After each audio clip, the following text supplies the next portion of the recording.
If you fly in a small charter plane over the barren, frozen tundra of Baffin Island in northern Canada, near the Arctic Circle, you will spot something bizarre carved into the rock below. Stretching through the empty wilderness is a massive 6,000-foot paved runway, surrounded by rusting oil drums, collapsed wooden barracks, and decaying steel hangars.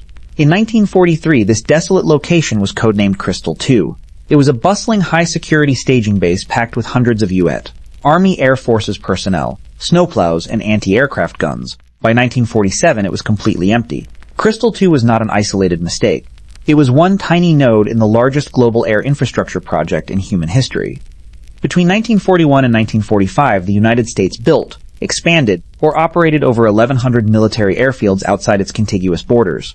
This web of concrete, crushed coral, and steel runway matting spanned from the Arctic Circle to the South Atlantic, across South America, Africa, India, and dozens of remote Pacific atolls. Yet, within 36 months of World War II's end, the U.S. military had surrendered, sold, or abandoned nearly 90% of that global network.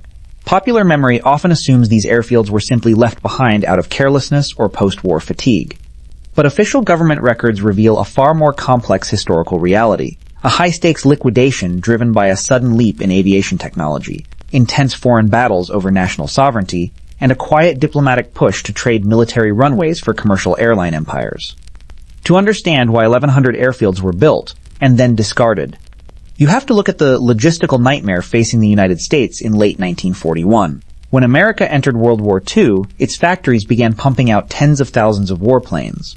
But getting those aircraft to front lines in Europe, Russia, China, and the Pacific was an immense physical challenge. Shipping aircraft by ocean freighter was slow, vulnerable to submarine attack, and required planes to be disassembled, crated, shipped, and reassembled at their destination, the U.S. Army Air Forces needed to fly aircraft directly to the battlefields. But in 1942, most operational military planes, like twin-engine C-47 transports, B-25 Mitchell bombers, and fighter aircraft, had limited flight ranges, often under 1,000 miles. To solve this, the Army Air Transport Command under General Harold George constructed an interconnected global web of stepping stone airfields. Across the North Atlantic, they built the Crimson Route, a chain of Arctic bases stretching through Labrador, Baffin Island, Greenland, and Iceland to Scotland. Across the South Atlantic, they built bases through Florida, the Caribbean, northeastern Brazil, Ascension Island, and West Africa, continuing all the way to India and China. The entire wartime transit network was designed around a strict physical constraint, aircraft fuel capacity. Consider Ascension Island, a tiny, 7-mile-wide volcanic rock sticking out of the middle of the South Atlantic Ocean, halfway between South America and Africa, in 1942 U.S. Army engineers blasted away a volcanic ridge to construct Wideawake Field on Ascension Island. Without that single runway, twin-engine aircraft could not bridge the 3,000-mile gap of open ocean between Brazil and Africa.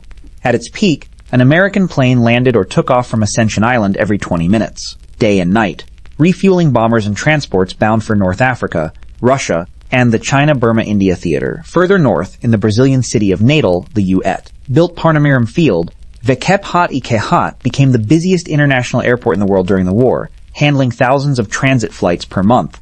Across the Pacific, Seabees and Army engineers laid down thousands of miles of pierced steel planking, known as Marston matting, over coral atolls like Palmyra, Canton, and Midway, creating instantaneous airfields out of uninhabited reefs. By mid-1945, the Air Transport Command was operating over 2 million miles of global air routes, making the U.S. military the undisputed master of global skies. And then, almost overnight, the core technological requirement that built the entire network vanished. During the final months of the war, a new generation of 4-engine, long-range heavy transports and airliners came into mass service, aircraft like the Douglas C-54 Skymaster and the Lockheed Constellation. These new pressurized aircraft possessed extended operational ranges, allowing them to cross oceans and fly at high altitudes above most weather systems. Suddenly, an airliner or military transport flying from New York to London didn't need to land at Fort Chimo in Quebec, Frobisher Bay on Baffin Island, and Greenland to refuel. It could fly directly over them. A flight from Miami to North Africa no longer needed to hop through Brazil and Ascension Island. It could cross the Atlantic in a single long-range leg. Within months of the war's end, dozens of short-hop Arctic and island staging bases became operationally irrelevant. The remote geographical stepping stones that had cost hundreds of millions of dollars to carve out of ice and lava were now completely bypassed by the aircraft flying above them. Yet technological obsolescence was only part of the story. The second force that dismantled the network was geopolitics.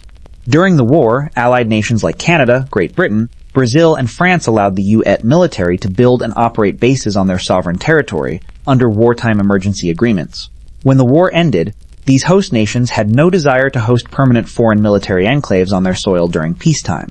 In Canada, public officials were deeply uneasy about the sheer scale of the American military footprint across the Canadian Arctic and Western territories. To ensure complete national sovereignty, the Canadian government made a decisive move in 1944. It negotiated a complete buyout of all American-built military airfields, telephone lines, and staging facilities on Canadian soil.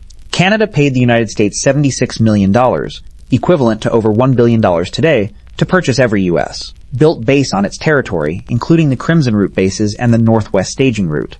Once payment was completed, WWII military personnel packed their bags and handed the keys to Canadian authorities. In South America, the Brazilian government faced intense domestic pressure to remove foreign troops. By 1946, the WWII handed control of Parnamirim Field and its South Atlantic staging bases over to the Brazilian Air Force. For airfields located in countries that couldn't afford multi-million-dollar WWII buyouts, the WWII government established a specialized agency, the Foreign Liquidation Commission. Created under the Surplus Property Act, the Foreign Liquidation Commission was tasked with disposing of billions of dollars in non-relocatable military assets scattered across 60 foreign nations. Dragging concrete runways, wooden hangars, and heavy underground fuel tanks back to North America was physically impossible and economically absurd. Instead, American diplomats used these airfields as high-powered bargaining chips in post-war trade negotiations. In exchange for surrendering du chum et chum hai foi fin bu, EOT airfields and equipment, the State Department extracted major concessions from foreign governments: the cancellation of war debts, local currency credits for WWII, diplomatic use, and, most importantly, commercial landing rights for American civilian airlines like Pan American and TWA. The wartime military air transit grid was systematically converted into the foundation of the modern international commercial airline industry. Bases like Shannon in Ireland, Santa Maria in the Azores, and Gander in Newfoundland were converted directly from military staging posts into international civilian airports. Where infrastructure wasn't converted into civil airports, local populations reclaimed the materials.